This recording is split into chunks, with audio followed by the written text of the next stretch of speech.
Hi hello friends, എല്ലാവർക്കും നമ്മുടെ സുമി മുഫാസ് മനസ്സിലോട്ട് ഹൃദയം നിറഞ്ഞ സ്വാഗതം. അപ്പോൾ നമ്മുടെ വീഡിയോസൊക്കെ നിങ്ങൾ കേൾക്കുന്നതിനോടൊപ്പം തന്നെ ഒന്ന് ലൈക്ക് ചെയ്യാനും ഹൈപ്പ് ചെയ്യാനായിട്ട് മറന്നു പോവല്ലേ. ഒപ്പം നമ്മുടെ ചാനൽ ആദ്യമായിട്ടാണ് കാണുന്നതെങ്കിൽ ഒന്ന് സബ്സ്ക്രൈബ് ചെയ്തുകൊണ്ട് സപ്പോർട്ട് ചെയ്യുക. നമ്മുടെ ഇവർ വിവാഹിതരായാൽ എന്ന പരമ്പരയുടെ ഇന്നത്തെ ഒരു ഫുൾ വിശേഷം നമുക്ക് കേൾക്കാം കേട്ടോ. അങ്ങനെ നമ്മുടെ അജയ് അവരെല്ലാവരും ഇങ്ങനെ ഫുഡൊക്കെ കഴിക്കാനായിട്ട് ഇരിക്കുകയാണ്. അപ്പം അജയ്ക്ക് വേണ്ടിയിട്ട് നമ്മുടെ അഞ്ജന സ്പെഷ്യലായിട്ടൊരു കറി ഉണ്ടാക്കുകയാണ്.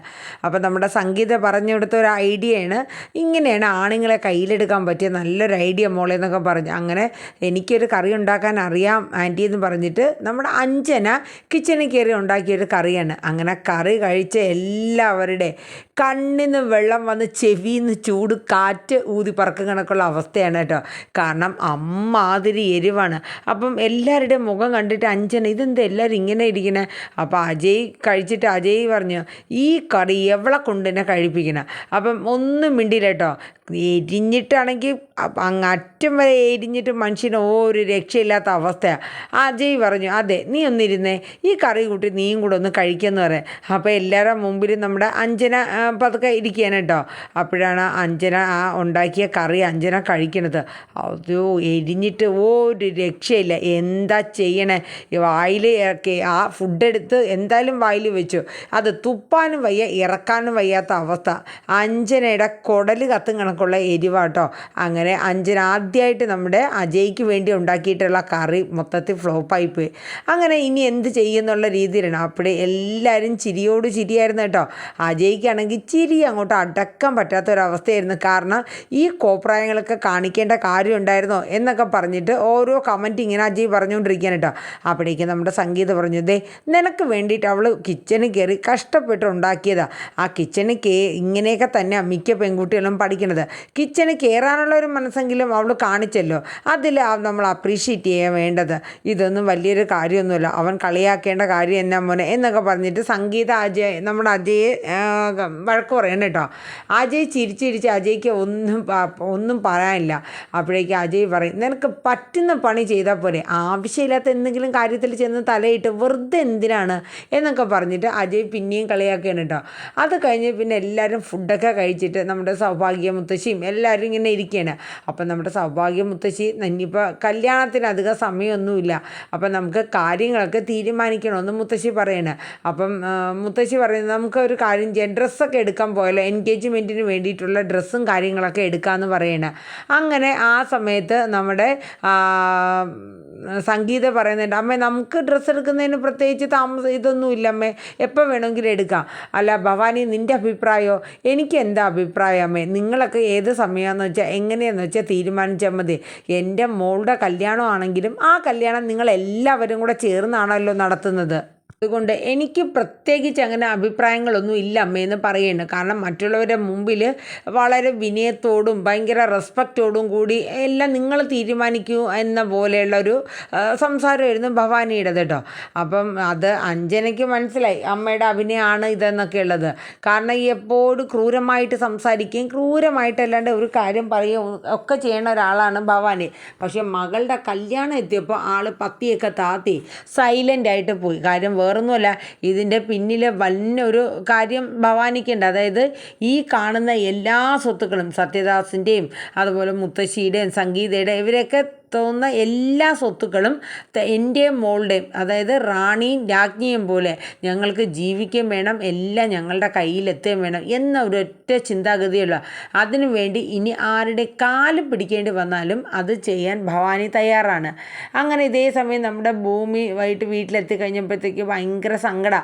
തൻ്റെ അമ്മയെ രക്ഷിക്കാനുള്ള ഒരു പഴുത് പോലും കിട്ടിക്കഴിഞ്ഞില്ല. ഇനിയിപ്പോൾ എന്താ ചെയ്യണേ? ജയിലിലോട്ട് കൊണ്ടുപോകുന്നതിന് മുന്നേ അമ്മയ്ക്ക് കോടതിയിൽ അമ്മയ്ക്ക് അനുകൂലമായിട്ടുള്ള എന്തെങ്കിലും ഒരു എവിഡൻസ് കണ്ടെത്തിയേ പറ്റുമോ. അങ്ങനെ ഭൂമി ഒരു നിമിഷം ചിന്തിക്കുകയാണ്, എന്തായാലും അച്ഛൻ്റെ അമ്മയുടെയും അലമാരിയൊക്കെ ഒന്ന് സെർച്ച് ചെയ്യാം. അച്ഛൻ എന്തെങ്കിലും ചിലപ്പോൾ അച്ഛന് വല്ല ശത്രുക്കളുണ്ടായിരുന്നോ ഇല്ലയോ എന്നൊക്കെയുള്ള എന്തെങ്കിലും എഴുതി വെച്ചിട്ടുണ്ടെങ്കിലോ എങ്കിൽ അത് ഏറ്റവും എളുപ്പമുള്ളൊരു കേസല്ലേ. അങ്ങനെ നമ്മുടെ ഭൂമി വന്നിട്ട് നമ്മുടെ അച്യുതൻ്റെയും അംബികയുടെയും അവരുടെ റൂമിലെ ആ ഷെൽഫും കാര്യങ്ങളൊക്കെ വൃത്തിയാക്കി ഇങ്ങനെ ഓരോന്നൊക്കെ നോക്കി എടുത്തൊക്കെ ഇരിക്കുകയാണ്. ആ സമയത്താണ് കുറച്ച് തുണികൾ ഇങ്ങനെ മറിഞ്ഞ് താഴോട്ട് വീഴുന്നത്. വരികയാണ്. അതിൻ്റെ ഇടയിൽ നിന്നും ഒരു വൈറ്റ് പേപ്പറിൽ എഴുതിയ ഒരു കത്ത് നമ്മുടെ ഭൂമിയുടെ കണ്ണിൽപ്പെടാൻ കേട്ടോ. അങ്ങനെ ഭൂമി ആ കത്തെടുക്കുകയാണ്. കത്തെടുത്ത് വായിച്ച് നോക്കുമ്പോഴത്തേക്ക് അച്ഛൻ മോൾക്കായിട്ട് എഴുതുന്നത് എന്ന് പറഞ്ഞിട്ട് നമ്മുടെ അച്യുതൻ മുമ്പെങ്ങോ എഴുതി വെച്ച ഒരു കത്താണ്. അപ്പോൾ ആ കത്തിൽ പറഞ്ഞിരിക്കുന്ന വിശദാംശം വേറൊന്നുമില്ല. അതായത് എൻ്റെ ജീവൻ ആപത്തിലാണ്, ഞാൻ ഏത് നിമിഷവും കൊല്ലപ്പെടാം. അതുപോലെ തന്നെയാണ് മോളുടെ ജീവനും വളരെയേറെ ആപത്താണ്. മോള് എല്ലാ കാര്യങ്ങളിലും വളരെ ശ്രദ്ധയും സൂക്ഷ്മതയും വേണം. ഈ കത്ത് ഒരു പക്ഷേ ഞാൻ വായിക്കുമ്പോൾ ഞാൻ ജീവനോടെ ഉണ്ടായി എന്ന് വരില്ല. ഇത്ര മാത്രമാണ് എഴുതിയിരുന്നത്. അപ്പോൾ ഭൂമിക്കൊന്നും മനസ്സിലാവില്ല. അച്ഛന് അച്ഛൻ അതിന് മാത്രം എന്താ ചെയ്ത് ശത്രുക്കൾ ഉണ്ടാവാനായിട്ട് എന്ന രീതിയിലൊക്കെ പല ചിന്തകളും ഭൂമിയുടെ ഉള്ളിൽ വരികയാണ്. അപ്പം ഈ കാര്യം എത്രയും വേഗം നമ്മുടെ അജയ് സാറിനെ അറിയിക്കണം. കാരണം ഇതുവഴി എൻ്റെ അമ്മ നിരപരാധിയാണ്, അല്ലെങ്കിൽ ആ ഒരു രീതിക്ക് എന്തെങ്കിലും ഒരു തെളിവൊക്കെ വരുമല്ലോ. അപ്പം നമ്മുടെ ആൽഫ്രഡിനെ കോടതിയിൽ വാദിക്കാനാണെങ്കിലും ഈ ഒരു കാര്യം വെച്ചിട്ട് വേണമെങ്കിൽ നന്നായിട്ട് വാദിച്ച് എടുക്കാൻ പറ്റുമായിരുന്നു. അങ്ങനെ ഈ സമയത്ത് ഭൂമി എന്ത് ചെയ്യുമെന്ന് വെച്ചാൽ നേരെ അജയനെ വിളിച്ചിട്ട് സാറേ എനിക്കൊരു കാര്യം പറയാനുണ്ടെന്ന് പറയും. അപ്പം ഭൂമി അവരെല്ലാവരുമായിട്ടൊക്കെ ഇങ്ങനെ ഇരുന്ന് സംസാരിക്കുന്ന സമയത്താണ് ഭൂമിയുടെ കോള്. അങ്ങനെ അജയ് പെട്ടെന്ന് മാറിയിട്ട് പറഞ്ഞു ഭൂമി എന്താ കാര്യം? അതെ സാറിന് എനിക്ക് അത്യാവശ്യമായിട്ടൊന്ന് കാണണം. കാരണം എൻ്റെ അമ്മയുടെ ജീവൻ രക്ഷിക്കാനുള്ള ഒരു ചെറിയൊരു തുമ്പ് എനിക്ക് കിട്ടിയിട്ടുണ്ട്. പക്ഷേ അത് സാറുമായിട്ട് ഡിസ്കസ് ചെയ്താൽ എനിക്ക് അതിലെന്തെങ്കിലും ഒരു സ്കോപ്പ് ഉണ്ടോ ഇല്ലയോ എന്നുള്ളത് പറയാൻ പറ്റുള്ളൂ എന്നൊക്കെ പറയാൻ കേട്ടോ. അങ്ങനെ ഈ സമയത്ത് നമ്മുടെ ഭൂമി പറയുന്നുണ്ട് ഇത് നമ്മുടെ അജയുടെ അടുത്ത് സ്റ്റേഷനിലോട്ട് വരാനാണ് പറഞ്ഞത്. അപ്പം അജയ് ചോദിക്കുന്നുണ്ട് എന്താ ഭൂമി രാത്രിയിൽ ഇത്രയും സമയമായില്ല, എന്താ കാര്യം? അതൊക്കെ ഉണ്ട് സാറ്, അത്യാവശ്യമായിട്ടൊന്ന് വരണം എന്നിങ്ങനെ പറയണം. അപ്പോൾ അത് ശരി ആയിക്കോട്ടെ, ഞാൻ എന്നാൽ സ്റ്റേഷനിലോട്ട് വരാമെന്ന് അജയ് പറഞ്ഞിട്ട് കോൾ കട്ട് ചെയ്യണം. അപ്പം നമ്മുടെ ഭവാനി മാറി നിന്ന് അജയും നമ്മുടെ ഭൂമിയും തമ്മിൽ സംസാരിച്ച കാര്യങ്ങളൊക്കെ കേൾക്കുകയാണ്. അപ്പം ഭവാനിക്ക് മനസ്സിലായി നമ്മുടെ ഭൂമിയെ കാണാനായിട്ടാണ് അജയ് ഈ രാത്രിയിൽ പോകുന്നതെന്ന്. അപ്പോൾ ആ സമയം നമ്മുടെ അഞ്ജന റൂമിലോട്ട് വരെയാണ് ഭവാനിയുടെ. അപ്പോൾ അമ്മയുടെ മുഖം വാടിയിരിക്കുന്ന എന്തിനാന്നൊക്കെ ചോദിക്കുന്നുണ്ട്. അപ്പം ഭവാനി പറയുന്നുണ്ട് അതെ വേറൊന്നുമില്ല മോളെ, ചില കാര്യങ്ങൾ നമ്മൾ ചെയ്യേണ്ടത് നമ്മൾ തന്നെ ചെയ്യണം. ഞാനിപ്പോൾ അജയ്ക്കൊരു കോൾ വന്ന് ശ്രദ്ധിച്ചപ്പോൾ ഭൂമിയാണ് വിളിച്ചേക്കുന്നത്. ഈ രാത്രി തന്നെ എങ്ങോട്ടോ ചെല്ലാനായിട്ട് വിളിച്ചേക്കുക, ഞാൻ ഇപ്പോൾ വരാമെന്നും പറഞ്ഞ് അവൾ പറയാത്ത താമസം അവൻ ഇറങ്ങി പോവാണ്. അപ്പോൾ അഞ്ജന പറഞ്ഞു അങ്ങനെ അങ്ങ് വിട്ടാൽ പറ്റില്ലല്ലോ, അമ്മ ഇപ്പോൾ കണ്ടോ.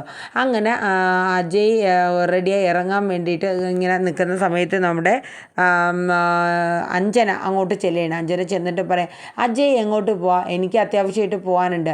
അവളെ കാണാനായിരിക്കും ആ ഭൂമിനെ. ആണെങ്കിൽ നിനക്കെന്താ? അതെ അജയ് പോണ്ട, അത്ര തന്നെ. പോണ്ടെന്നോ? നീയാണോ എൻ്റെ കാര്യങ്ങൾ തീരുമാനിക്കണേ? അതെ ഇവിടെ ഇപ്പം നമ്മുടെ കല്യാണമല്ലേ തീരുമാനിക്കുന്നത്. ആ അവകാശത്തിന് പുറത്താണെങ്കിലും ഞാൻ പറയാണ് അജയ് ഇന്ന് എന്തായാലും പുറത്തു പോകുന്നില്ല, ഞാൻ വിടില്ല എന്ന കാര്യം. അതെ കല്യാണം കഴിഞ്ഞിട്ടൊന്നുമില്ലല്ലോ, അതുകൊണ്ട് സ്വാതന്ത്ര്യമൊന്നും നീ ഇപ്പോഴേ എടുക്കാൻ നിൽക്കണ്ട, അവൾ എന്നെ തടയാനായി എന്ന് പറഞ്ഞിട്ട് അജയ് ഇറങ്ങി പോവുകയാണ്. അഞ്ജനയ്ക്ക് സഹിക്കാൻ പറ്റില്ല. അഞ്ജന വീണ്ടും പുറകെ പോവുകയാണ്. കാരണം അഞ്ജനയുടെ അമ്മ ഭവാനി പറഞ്ഞിട്ടുണ്ട് അവനെ എന്ത് കാരണം വന്നാലും ഇന്നത്തെ ദിവസം നീ വിടരുതെന്ന്. പക്ഷെ അഞ്ജന പെട്ടെന്ന് ഈ സ്റ്റെയറിൻ്റെ അവിടെ നിന്നിട്ട് പെട്ടെന്ന് ഇങ്ങനെ അജയ് ഇറങ്ങരുതെന്നും പറഞ്ഞിങ്ങനെ കാലെടുത്ത് വെക്കണതും ആ മേളിലത്തെ സ്റ്റെപ്പിൽ നിന്ന് ഉരുണ്ട് അഞ്ജന താഴെ വീഴണം. അജയ് പെട്ടെന്ന് പേടിച്ചു പോവുകയാണ്. അജയ് ഓടി വന്ന് അഞ്ജന എന്ന് വിളിക്കും. അപ്പം വെള്ളമൊക്കെ കൊടുക്കുമ്പോഴേക്കും പെട്ടെന്ന് ബോധമൊക്കെ പോയിട്ടോ. അങ്ങനെ പെട്ടെന്ന് എന്നെ ഹോസ്പിറ്റലിലോട്ട് കൊണ്ടുവരികയാണ്. പക്ഷേ വലിയ തല എന്തോ ജസ്റ്റ് ഇടിച്ച് കൈക്ക് എന്തോ കുഴപ്പമേ ഉള്ളൂ. എന്നാലും പെട്ടെന്ന് ആ ബോധം കെട്ടപ്പോൾ എല്ലാവരും പേടിച്ചു. അങ്ങനെ മുത്തശ്ശിയൊക്കെ പെട്ടെന്ന് സങ്കടപ്പെട്ടിട്ടോ അയ്യോ ഇതെന്ത് ദുശഗുണമാണ്, എന്താ പറ്റിയത്, മോളെന്നും പറഞ്ഞുകൊണ്ട് അവരെല്ലാവരും കരയണം. അപ്പം മാധവനും നമ്മുടെ അജയും കൂടെ പെട്ടെന്ന് കാറിലെടുത്ത് പെട്ടെന്ന് തന്നെ ഹോസ്പിറ്റലിൽ കൊണ്ടുപോവേണം കേട്ടോ. ഭവാനി അന്നേരം വരാനായിട്ട് തയ്യാറായെങ്കിലും മാധവൻ പറഞ്ഞു വേണ്ട നീ വരണ്ടെന്ന് പറഞ്ഞു. അപ്പോൾ എന്തായാലും ആ ഒരു സമയം ഭവാനിക്ക് എന്തായാലും ഒരു സമാധാനമുണ്ട്. കാരണം ഈ കത്തിനെ കുറിച്ചൊക്കെ നമ്മുടെ ഭവാനി കേട്ടായിരുന്നല്ലോ. അപ്പോൾ എന്തായാലും അതെന്താണ് ഇനിയിപ്പോൾ അച്യുതൻ ആ കത്തിൽ എന്നെക്കുറിച്ച് എന്തെങ്കിലും എഴുതിയിട്ടുണ്ടാവോ അങ്ങനെയൊക്കെയുള്ളൊരു ഭീതി നമ്മുടെ ഭവാനിയുടെ ഉള്ളിൽ വരെയാണ്. അങ്ങനെ ഭവാനി നമ്മുടെ കമാലിനെ വിളിക്കുകയാണ്. അതായത് എന്നിട്ട് ഈ കാര്യങ്ങളൊക്കെ പറയണേ. ആ ഭൂമി ഏതോ ഒരു കത്ത് കിട്ടിയെന്നും ആ കത്ത് അജയ്യെ കാണിക്കാനെന്നും പറഞ്ഞുകൊണ്ട് പോലീസ് സ്റ്റേഷനിൽ പോവുകയാണ്. കമാൽ എവിടെയാണെന്ന് ചോദിക്കും. ഞാൻ ഇവിടെയൊക്കെ തന്നെ ഉണ്ട് മാഡം. അതെ എത്രയും എത്രയും പെട്ടെന്ന് അവളെ കൊല്ലുക, ഞാൻ കമാലിന് വിട്ടു എന്നൊക്കെയാണ്. എന്താണെന്ന് വെച്ചാൽ തീരുമാനിച്ചോ, കാരണം അവൾ ഇനി ഇരിക്കുന്ന ഓരോ നിമിഷവും എൻ്റെയും കമാലിൻ്റെ ഒക്കെ ജീവൻ ആപത്താണെന്നൊക്കെ ഇങ്ങനെ പറയും കേട്ടോ. അങ്ങനെ ആ ഒരു ഇതിന് വേണ്ടിയിട്ട് സ്വന്തം മകൾ വീണിട്ട് കൂടി ആളെ, അതായത് അഭിരാമി അപായപ്പെടുത്താനുള്ള ആ ഒരു ഫോൺ കോൾ ചെയ്യാനാണ് ഭവാനിക്ക് തിടുക്കം. മോക്ക് എന്ത് പറ്റി, എന്താണ്, ഏതാണ് എന്നൊന്നും അറിയില്ല. അങ്ങനെ ഹോസ്പിറ്റലിൽ എത്തിക്കഴിയുമ്പോൾ ഡോക്ടർ നോക്കിയിട്ട് പറയും വേറെ കുഴപ്പമൊന്നുമില്ല, ജസ്റ്റ് വീണതിൻ്റെ ഒരു ഇതാണ്, കുറച്ച് കഴിയുമ്പോൾ ട്രിപ്പ് കഴിയുമ്പോൾ പോകാമെന്ന് പറയും കേട്ടോ. കൈക്ക് ചെറിയൊരു ഫ്രാക്ചർ ഉണ്ട്, എന്നാലും കുഴപ്പമില്ല എന്ന രീതിയിൽ ഇങ്ങനെ പറയും. അങ്ങനെ ഈ ഒരു സംഭവം നമ്മുടെ അജയ്ക്ക് പെട്ടെന്നൊരു വിഷമാവുകയാണ് കേട്ടോ, എന്തെങ്കിലും പറ്റിയിരുന്നെങ്കിൽ എന്ത് ചെയ്തേനെ എന്നുള്ള രീതിയിൽ. അപ്പം മാധവൻ പറയുന്നുണ്ട്, മോൾ എന്തിനാ ഇപ്പം അവൻ പോകാനായിട്ട് ഇറങ്ങിയപ്പോൾ തടയാനായിട്ട് നിന്നത്? അവൻ്റെ ജോലി, അവനൊരു പോലീസ് ഉദ്യോഗസ്ഥനല്ലേ, മോള് പിന്നെ എന്തിനാ അങ്ങനെ തടഞ്ഞൊക്കെ നിർത്തിയത്? അപ്പോഴേക്കും യവന് പോകാണ്ടിരുന്നെങ്കിൽ ഇപ്പം എനിക്ക് ഈ ഒരു അപകടം വരുമായിരുന്നോ, യവൻ കാരണമല്ലേ എനിക്കിപ്പോൾ ഇങ്ങനെ പറ്റിയത് എന്നൊക്കെ പറഞ്ഞിട്ട് അഞ്ജന മുഖമൊക്കെ തിരിച്ചു വെച്ചേക്കാണ് കേട്ടോ. അപ്പോൾ ഇതേ സമയം നമ്മുടെ ഭൂമി പെട്ടെന്ന് തന്നെ നേരെ പോലീസ് സ്റ്റേഷനിലോട്ട് ചെല്ലുകയാണ്. കാരണം അജയ് അവിടെ വരുമെന്ന് പറഞ്ഞല്ലോ. അപ്പോൾ കമാൽ ഇതിനോടൊപ്പം തന്നെ ഭൂമിയെയും തേടി ഒരു ആക്സിഡൻറ്റ് വരുത്തിയിട്ട് ഭൂമിയെ വകവരുത്താനുള്ള ഒരു ഇതാണ്. കാരണം ഭൂമിയെ ഇന്ന് വകവരുത്തിയില്ല എന്നുണ്ടെങ്കിൽ മേഡം എന്നെ ഇട്ടേക്കില്ല, അതാണ് കാര്യം എന്നുള്ളതൊക്കെ ചിന്തിച്ചുകൊണ്ട് കമാലും നമ്മുടെ ഭൂമിയെ ഫോളോ ചെയ്യണം. അങ്ങനെ ഭൂമി പെട്ടെന്ന് വണ്ടി ഓടിച്ച് എങ്ങനെയോ സ്റ്റേഷനിലെത്തിപ്പറ്റിയാണ്. അങ്ങനെ സ്റ്റേഷൻ്റെ അകത്ത് കയറിയാണ്. ആ സമയം നമ്മുടെ കമാലിന് അടിയിട്ടാണ് കയ്പ്. കാരണം ഇനി എങ്ങനെയാണ് പോണത് എന്നുള്ളൊരു ചിന്ത കമാലിൻ്റെ ഉള്ളിൽ വരെയാണ്. അങ്ങനെ ഇനിയിപ്പോൾ എന്തായാലും ഭൂമിയെ കൊല്ലൽ നടക്കില്ല, കാരണം ഭൂമി പോലീസ് സ്റ്റേഷൻ്റെ അകത്ത് കയറി കഴിഞ്ഞു. അങ്ങനെ ഈ കാര്യമെല്ലാം നമ്മുടെ കമാൽ വിളിച്ച് നമ്മുടെ ഭവാനി അറിയിക്കുകയാണ്. അതായത് എനിക്ക് അഞ്ജനെ ഒന്നും ചെയ്യാൻ പറ്റില്ല മേഡം, അതിനകം അവളുടെ വണ്ടി ഒന്ന് ആക്സിഡൻ്റ് ആക്കാനായിരുന്നു എൻ്റെ ഐഡിയ, പക്ഷെ അതൊന്നും നടന്നില്ല. അപ്പോഴേക്കും അവൾ ഓടി പോലീസ് സ്റ്റേഷനിലേക്ക് കയറി. എടോ, തന്നെ ഒരു കാര്യം ഏൽപ്പിച്ച് അത് കൃത്യമായിട്ട് ചെയ്യാനുള്ള ഒരു കഴിവെങ്കിലും തനിക്ക് വേണ്ടേ? അവൾ ഓരോ നിമിഷവും ജീവിച്ചിരിക്കുന്നിടത്തോളം എൻ്റെ മോളുടെയും ജീവന് തന്നെ ആപത്താണ് എന്ന രീതിയിലൊക്കെ ഓരോന്നിങ്ങനെ ഭവാനി പറയുന്നുണ്ട് കേട്ടോ. ഈ സമയം നമ്മുടെ ഭൂമി സ്റ്റേഷനിൽ അജയും കാത്തിരിക്കുകയാണ്. അജയ് വന്നില്ല. അങ്ങനെ അജയിൻ്റെ മൊബൈലിലോട്ട് വിളിക്കുകയാണ്. അപ്പോഴത്തേക്ക് അജയ് പറയുന്നുണ്ട്, ഇങ്ങനെ ഞാൻ ഇറങ്ങാൻ നിൽക്കുന്ന സമയത്ത് ആ അഞ്ജന വന്ന് സ്റ്റെപ്പിൽ നിന്നൊക്കെ വീണിട്ട് ആകെ കുലുമാലായി. അങ്ങനെ ഞാനും അച്ഛനും കൂടെ ഹോസ്പിറ്റലിലോട്ട് കൊണ്ടുവന്നു. അയ്യോ, എന്നിട്ട് എങ്ങനെയുണ്ടെന്ന് ഭൂമി ചോദിക്കണം. കുഴപ്പമൊന്നുമില്ല, കൈക്ക് ചെറിയൊരു ഫ്രാക്ചർ, അല്ലാണ്ട് വേറെ കുഴപ്പമൊന്നുമില്ല. അവൾ വീണപ്പോൾ ഒന്ന് ബോധം പോയി എന്നുള്ളത് മാത്രമേ ഉള്ളൂ ഭൂമി എന്ന് പറഞ്ഞു. അതെ, ഞാനിവിടെ സ്റ്റേഷനിലുണ്ട് സാറേ എന്ന് പറയുന്നുണ്ട്. എന്തായാലും ഞാൻ നോക്കട്ടെ, ഞാൻ ഈ ഹോസ്പിറ്റലിലാണ് ഭൂമി എന്നൊക്കെ പറഞ്ഞിട്ട് അജയ് ഫോൺ വയ്ക്കുകയാണ്. ഇതേ സമയം നമ്മുടെ ഭൂമി സൗഭാഗ്യപുരത്തോട്ട് ആ രാത്രി വരെയാണ്. കാരണം ഭൂമിക്ക് ഒരു സമാധാനം ഇല്ല. ഇതെങ്ങനെ അജയുടെ കയ്യിൽ ഏൽപ്പിക്കണം? തൻ്റെ അമ്മ ഇറക്കാൻ ഈ ഒരൊറ്റ കത്ത് കൊണ്ട് സാധിക്കുകയാണെങ്കിൽ അതിൽ കൂടുതൽ ഒരു സമാധാനം ഇനി എന്താണ്? അങ്ങനെ ഭൂമി ആ ഒരു കാര്യത്തിന് വേണ്ടിയിട്ട് ആ രാത്രി തന്നെ നമ്മുടെ അജയുടെ സൗഭാഗ്യപുരത്തോട്ട് വരെയാണ് കേട്ടോ.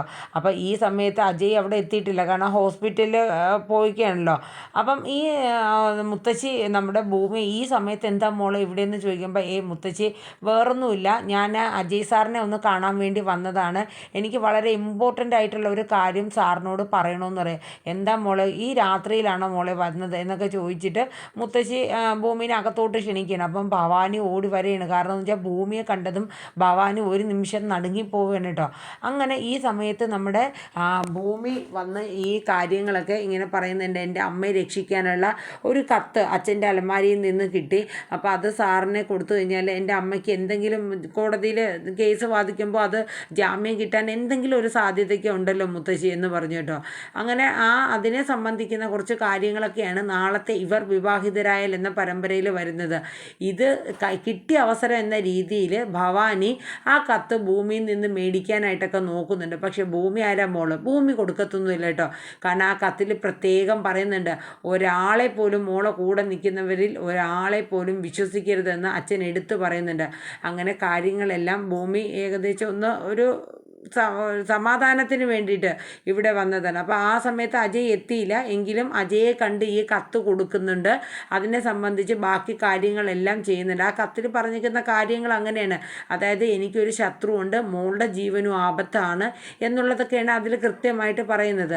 അപ്പോൾ എന്തായാലും നമുക്ക് കാത്തിരിക്കാം അല്ലേ, ഇനി ഇവർ വിവാഹിതരായാൽ എന്ന പരമ്പര ഏത് രീതിയിലാണ് പോകുന്നതെന്നൊക്കെ നമുക്ക് നോക്കിയിരിക്കാം. അപ്പോൾ നമ്മുടെ ഈ ഒരു പരമ്പരയും അതോടൊപ്പം തന്നെ ഉച്ചയ്ക്ക് 2:30 നമ്മുടെ കാറ്റത്തെ കിളിക്കൂട് ഇടുന്നുണ്ട്. നമ്മുടെ പവിത്രത്തിൻ്റെ അപ്കമിങ് വിശേഷങ്ങളൊന്നും ഇപ്പം കിട്ടുന്നില്ല കേട്ടോ, അതുകൊണ്ടാണ് പവിത്ര അപ്കമിങ് ഇടാത്തത്. അപ്പം ഈ ആഴ്ചത്തെ മുഴുവൻ 6, 7, 8, 9, 10 പാർട്ടും ഞാൻ നമ്മുടെ ഈ ചാനലിൽ തന്നെ തിങ്കളാഴ്ച അപ്ലോഡ് ചെയ്തിട്ടുണ്ട്. അപ്പം പവിത്രം സീസൺ 2ൻ്റെ 6 മുതൽ 10 വരെയുള്ള പ്രൊമോ കേൾക്കാത്തവരുണ്ടെങ്കിൽ ജസ്റ്റ് ഒന്ന് കേട്ട് നമ്മുടെ ചാനലൊന്ന് സപ്പോർട്ട് ചെയ്ത് തരണം കേട്ടോ.